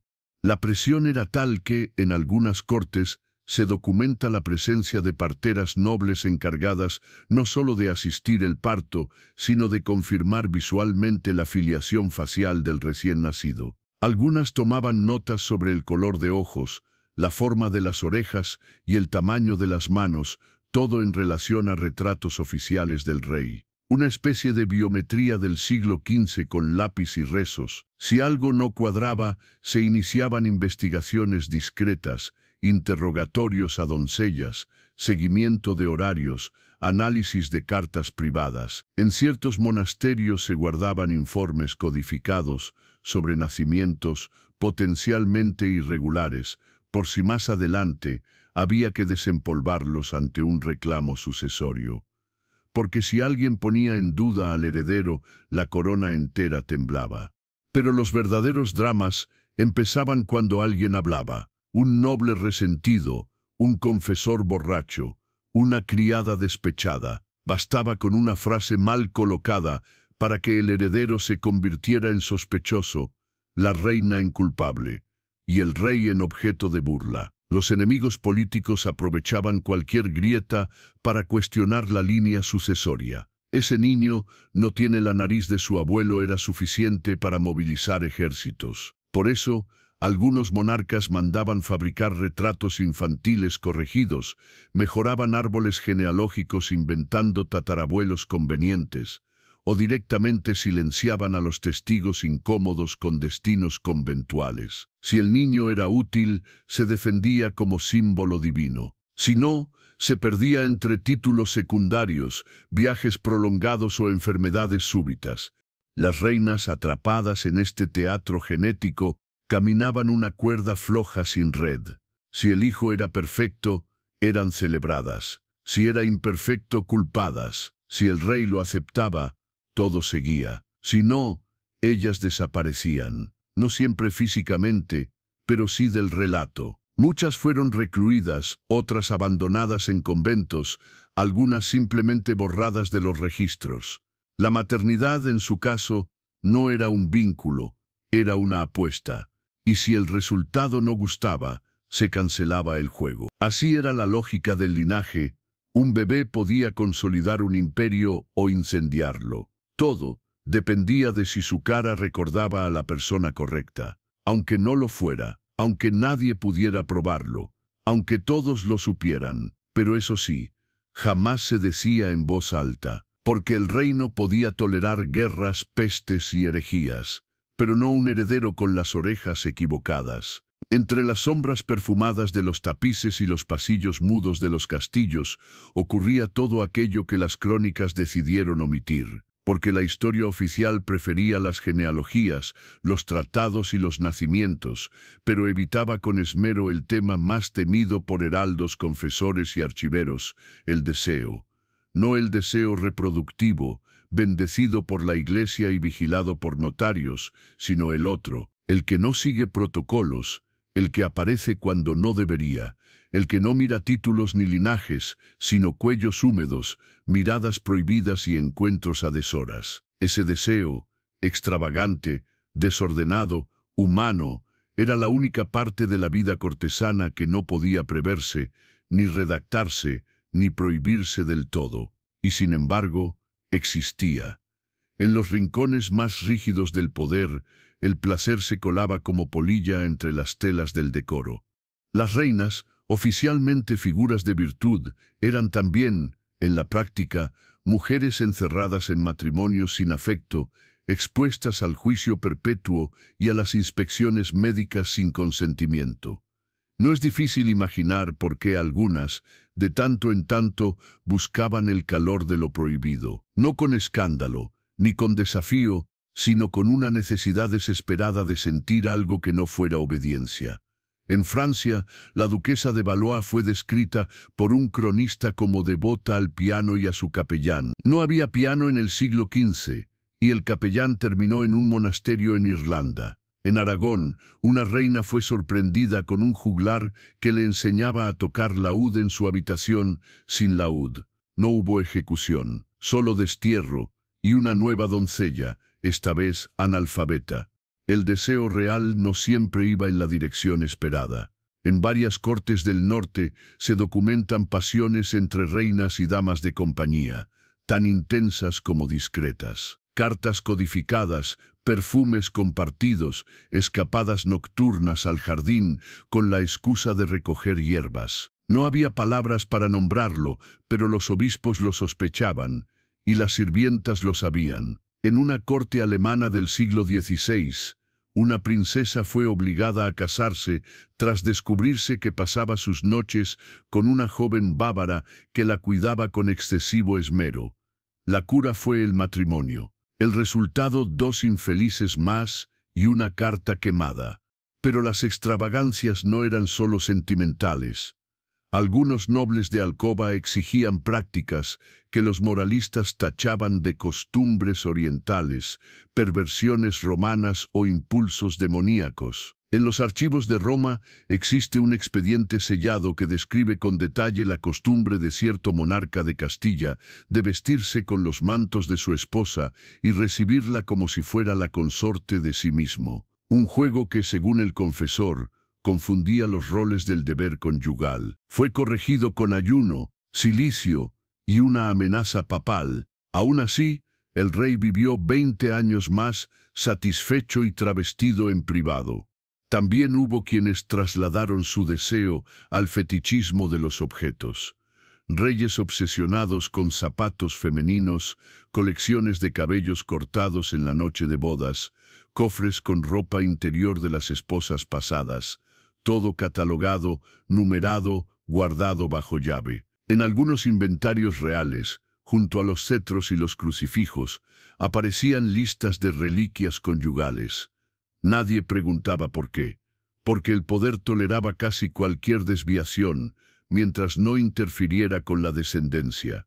Incluso los cuerpos se modificaban para acomodar pasiones secretas. En la corte de Borgoña, se cuenta que un duque mandó esculpir una cama con compartimentos ocultos para que una criada pudiera observar sus noches con la reina desde dentro del mueble. No por voyerismo, sino porque la mirada ajena lo fortalecía. La cama fue desmontada tras su muerte y el carpintero desapareció. En Florencia, un médico escribió en sus memorias que fue llamado para atender a una duquesa que había sangrado al intentar recrear el encuentro de Venus con Marte atados a una silla. La silla, curiosamente, pertenecía al trono ceremonial.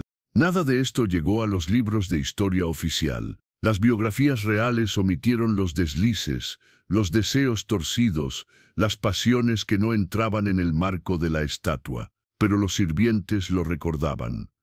Las cartas destruidas dejaron copias, los objetos hablaban, porque el deseo, por más que se silencie, siempre deja rastros, en las almohadas, en las manos, en las crónicas tachadas. El cuerpo de la reina no solo era un campo de batalla político, también fue escenario de secretos, no siempre románticos, no siempre dulces, pero siempre humanos, humanos hasta lo insoportable. Por eso no se contaban, porque no encajaban, porque no servían, porque decían demasiado, y en la Edad Media, lo que decía demasiado, se quemaba. En la corte medieval, pocas cosas eran más peligrosas que una reina con insomnio o una esposa con el rostro serio. No porque su salud mental importara, sino porque el buen funcionamiento de un matrimonio regio, al menos en los libros contables del poder, dependía de tres cosas: obediencia, fertilidad y apariencia de alegría. Y si alguna de esas variables fallaba, el problema se resolvía no con compasión ni diálogo, sino con sustancias, polvos, aceites, extractos y jarabes que circulaban con la misma naturalidad que las misas o las cartas diplomáticas. Porque en los palacios, el sueño de la reina y su sonrisa eran asuntos de Estado, y si no surgían espontáneamente, se fabricaban. El uso de calmantes conyugales era una práctica extendida, pero cuidadosamente ocultada entre los círculos de médicos de cámara, herbolarios cortesanos y parteras entrenadas en farmacología práctica. No se llamaban narcóticos ni tranquilizantes, sino auxilios espirituales, remedios para la serenidad o infusiones purificadoras del vientre y del pensamiento. Su función principal, hacer que la reina durmiera o fingiera hacerlo, que su cuerpo se relajara ante la llegada nocturna del rey, o ante la inspección del confesor, o ante la ceremonia forzada que debía transcurrir sin lágrimas. A menudo eran combinaciones de amapola, beleño, mandrágora y vino especiado, no suficientes para provocar la muerte, pero sí para facilitar una sumisión que los cronistas preferían describir como reverente disposición a los deberes maritales. En los registros de la corte de Navarra, hay notas médicas que describen el uso de elixir nocturno para corregir el nerviosismo uterino de la joven reina. Traducción: la obligaban a beber una mezcla soporífera antes de ser conducida a la cama matrimonial, donde su presencia era más simbólica que activa. En Inglaterra, bajo el reinado de Eduardo III, el herbolario real desarrolló un brebaje llamado Tranquillitas Regalis, que fue suministrado a más de una princesa extranjera recién llegada, para ayudarla a descansar en una tierra lejana. En muchos casos, esa tierra lejana incluía un esposo desconocido, una lengua incomprensible y una habitación vigilada por criadas con rosarios. Pero dormir no era suficiente. Había que parecer feliz. La tristeza visible era interpretada como deslealtad, brujería o, en el peor de los casos, rebeldía. Por eso surgió otra rama del control, el protocolo emocional. Sonríe ante el embajador, agradece los regalos, mira al rey con dulzura, baila en las fiestas, llora con elegancia si el monarca parte a la guerra. Y sobre todo, no muestres vacío, porque el rostro de la reina era un espejo del reino. Si ella parecía satisfecha, todo estaba en orden. Si su mirada se apagaba, los rumores florecían como peste en agosto. En muchas cortes, las damas de compañía tenían instrucciones explícitas de corregir los gestos de la reina. Si su voz bajaba de tono, si su espalda se curvaba, si su rostro mostraba melancolía, se activaba la alarma. Algunas recibían clases de teatro privado, otras eran obligadas a repetir frases de entusiasmo ante el espejo. Mi esposo me honra con su presencia, o la dicha me acompaña cada noche, eran fórmulas que debían memorizadas y recitadas sin temblor. En Borgoña, una reina fue obligada a repetir en público que su matrimonio era el mayor gozo del alma femenina, mientras el obispo a su lado leía el salmo correspondiente. Según los archivos, sufrió convulsiones esa noche. El médico dijo que fue fiebre, la doncella, que fue el jarabe. La mezcla entre sueño inducido y emoción fingida generaba reinas espectrales, cuerpos erguidos por orden, gestos domesticados, pensamientos adormecidos, mujeres que flotaban entre sonrisas y ayunos, que sabían que un pestañeo mal interpretado podía costarles la reputación, el matrimonio o el cuello. Algunas resistieron con astucia, fingiendo mejor que los hombres, otras se perdieron en la niebla de los brebajes, y unas pocas, las más temidas por el sistema, dejaron de hablar. No porque no supieran qué decir, sino porque entendieron que en aquel mundo el silencio absoluto era la única forma de no mentir. Dormir profundamente era el mandato, parecer alegre, la obligación. Pero en los pasillos, las criadas murmuraban que había noches en las que la reina no tomaba su poción, que se sentaba sola, despierta, con los ojos clavados en la pared, escuchando las pisadas del palacio, no porque esperara a alguien, sino porque no quería olvidar cómo se sentía estar viva, aunque solo fuera un minuto antes de volver a fingir, aunque después tuviera que sonreír de nuevo, por decreto, por costumbre, por miedo. No todas aceptaron la coreografía, no todas fingieron hasta el final, no todas tragaron el jarabe, ni cerraron los ojos, ni repitieron el discurso frente al tapiz bordado. Algunas, pocas, contadas con los dedos de una mano temblorosa y escandalizada, decidieron romper el libreto, y no con poesía ni romanticismo, sino con la frialdad práctica de quien ha entendido que, en un castillo lleno de oro, el verdadero lujo es la libertad. Las crónicas las llamaron inestables, herejes, histéricas, peligrosas, pero hoy las podemos nombrar con mayor precisión, fugitivas, lúcidas. Reinas que no huyeron de la responsabilidad, sino del absurdo, que vieron el lecho conyugal como lo que era, una trampa diplomática acolchada en encaje, y eligieron el escándalo antes que el martirio. Porque hay momentos en que ser una reina obediente cuesta más caro que ser una mujer fugada.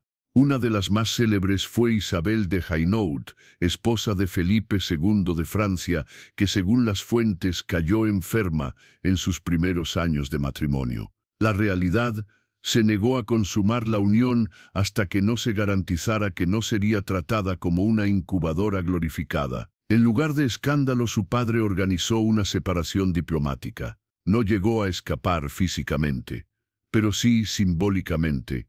Se negó a jugar el juego. Otras no fueron tan sutiles. Inés de Poitou, reina consorte del Sacro Imperio, literalmente huyó del palacio imperial, vestida de doncella, se refugió en un monasterio y juró no volver jamás a una cama donde no tuviera voz. El emperador amenazó con guerra. La Iglesia propuso intercesión. Ella pidió silencio, y lo consiguió. Murió en paz, sin corona, pero sin órdenes. Más famosa aún fue la historia de Juana de Portugal, casada con Enrique IV de Castilla. Juana no solo fue acusada de adulterio y de parir una hija ilegítima, sino que se cansó del circo. Vivió separada del rey durante años, se refugió en conventos sin clausura y se burló de las reglas dinásticas al mantener correspondencia con medio reino. Nunca lo admitió, pero todos sabían que no pensaba regresar. Su escapatoria no fue física, sino institucional, convirtió su ausencia en rutina. Cuando se le exigió volver, envió ropa. Cuando se le pidió sumisión, envió silencio. Su hija fue desheredada, pero Juana nunca dejó de ser reina en las cartas que firmaba. No se escapó de Castilla, se escapó del papel de esposa estatal. Otra rebelde fue Margareta de Dinamarca, reina de Escocia, quien soportó años de humillación por parte de Jacobo III hasta que decidió huir al castillo de Stirling, cerrarse con sus partidarios y negarse a volver al lado de su esposo. No hubo reconciliación, no hubo castigo. Hubo una tregua tácita. Ella no lo atacaba en público y él la dejaba en paz. Una forma de divorcio sin papeles, pero con dignidad. Margareta vivió sus últimos años administrando tierras, escribiendo cartas diplomáticas y recibiendo visitas solo cuando ella lo deseaba. Nunca volvió a compartir cama. Nunca volvió a pedir permiso. Estas fugas, pequeñas o espectaculares, desafiaban todo el sistema, porque demostraban que una reina podía no obedecer, que podía decir no con los pies, con el caballo, con la mudanza. No todas fueron felices. Algunas terminaron en conventos con vigilancia, otras murieron en el exilio, pero dejaron una grieta, una pregunta incómoda. ¿Y si el matrimonio real no era indisoluble, sino absurdo? ¿Y si la mujer que debía representar la paz del reino tenía derecho a no soportar el infierno privado? ¿Y si la corona no brillaba más que su libertad? En los manuales de protocolo no hay capítulo para estas mujeres. En los salmos cantados por las damas no se menciona su nombre. Pero en los suspiros de las criadas, en las cartas escritas con letras inclinadas, en las pesadillas de los confesores, ellas están. Porque la reina que se escapa no rompe la historia, la corrige, no huye de su deber, huye de su prisión. Y en un mundo donde dormir era orden, sonreír era mandato y callar era supervivencia, esas que se fueron, aunque fuera solo con el pensamiento, merecen otro tipo de corona. Una que no se hereda ni se pone sobre la frente. Una que no brilla, pero pesa, la de haber dicho basta, sin necesidad de permiso, sin pedir perdón y sin volver. En el mundo feudal, una reina no nacía con libre albedrío, sino con manual, no escrito en pergamino ni entregado por la nodriza, sino grabado en cada gesto que veía a su alrededor desde niña. Cómo mirar, cómo callar, cómo inclinarse ante el rey, cómo respirar cuando él entraba en la sala. El manual de conducta no se llamaba así, pero estaba en todas partes. Era una coreografía sin coreógrafo, donde solo había un objetivo: agradar. No cuestionar, no conversar, no exigir, solo agradar. Como se agrada a un dios caprichoso, a un patrón inestable o a una máquina sin frenos, con miedo, con cálculo, con obediencia dulce. Las reinas medievales eran entrenadas desde la infancia para convertirse en una mezcla entre estatua, espejo y recipiente. El primer capítulo no hablaba de política ni de religión, hablaba de sonreír sin parecer provocadora, de hablar sin opacar, de caminar sin destacar, de existir sin molestar. Los instructores eran madres, abadesas, ayas y embajadores que repetían lo mismo en distintos idiomas. Tu deber es complacer, no comprender.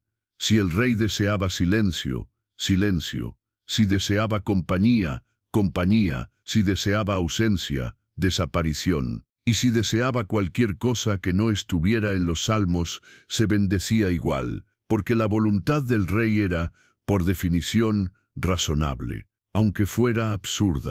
En algunos reinos, el protocolo era literal. En la corte de Borgoña, las esposas reales debían memorizar una lista de 33 normas de comportamiento matrimonial, entre ellas, recibir al esposo con el cabello perfumado, no fruncir el ceño durante la cena, no preguntar sobre sus decisiones antes de misa. En Castilla, los tratados matrimoniales incluían cláusulas sobre disposición permanente al favor real, un eufemismo jurídico para decir, no importa cuándo, ni cómo, ni por qué. En Inglaterra, Las reinas eran instruidas para evitar cualquier tipo de comparación entre su Alteza y otros varones, incluso en broma, porque al rey no se le comparaba, se le soportaba.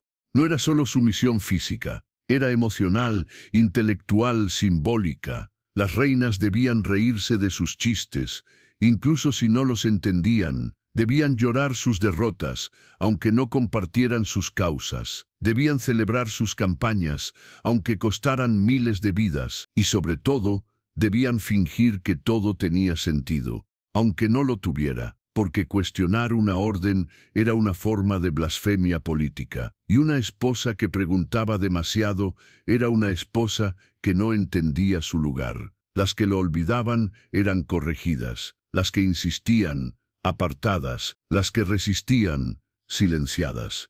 El manual también enseñaba a detectar el humor del rey sin necesidad de palabras. El movimiento de su copa, la forma en que dejaba caer el guante, la velocidad de sus pasos, todo era código. Si se sentaba sin mirarla, no debía hablar. Si la tomaba del brazo, debía sonreír. Si decía, quiero rezar contigo, no era oración lo que pedía.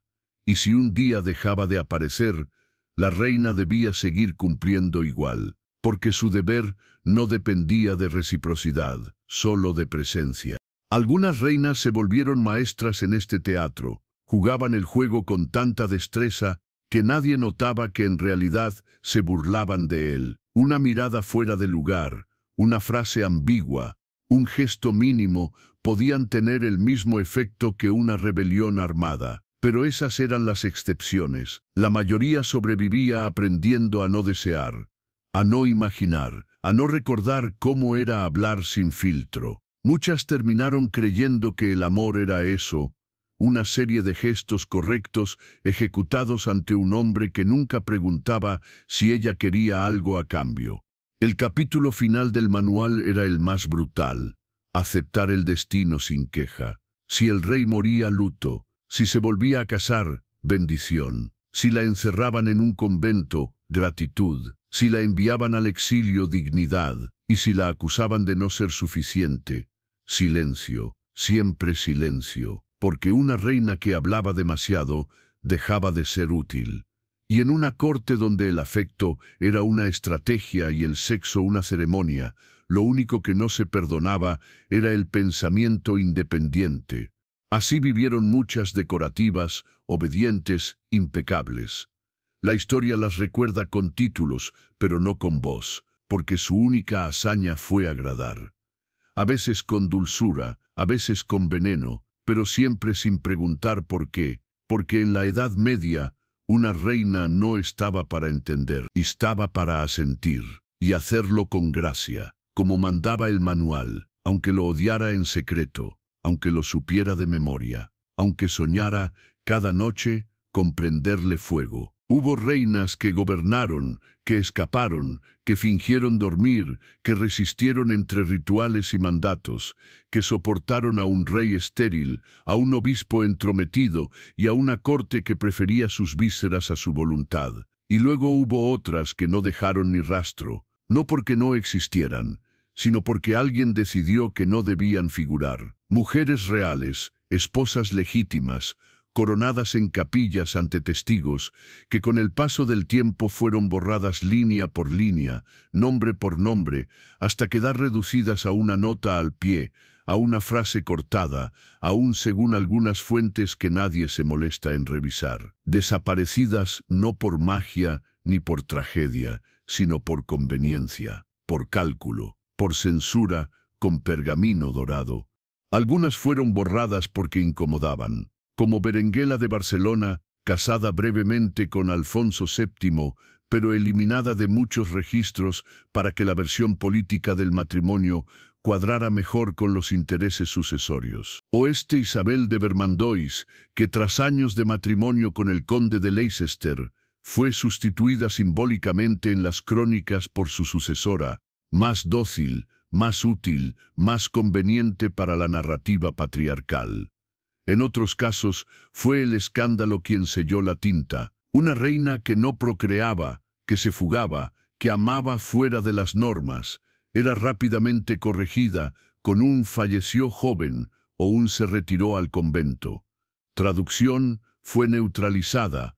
También existieron las esposas secretas, reinas morganáticas, casadas sin el permiso del Papa, del Consejo o del interés dinástico. Mujeres que vivieron como consortes, criaron hijos, compartieron palacio, pero cuya historia fue barrida bajo la alfombra de la oficialidad. En Francia, una mujer llamada Marie, de origen humilde, vivió 10 años al lado de un duque que la trataba como esposa en privado, pero cuya tumba no lleva su nombre. En Aragón, los registros mencionan a una dama de confianza que durante décadas tomó decisiones políticas junto al rey, sin nunca ser reconocida. Cuando murió, su cuerpo fue enterrado fuera de los muros, porque no tenía título, porque no tenía permiso. La Iglesia colaboró con entusiasmo.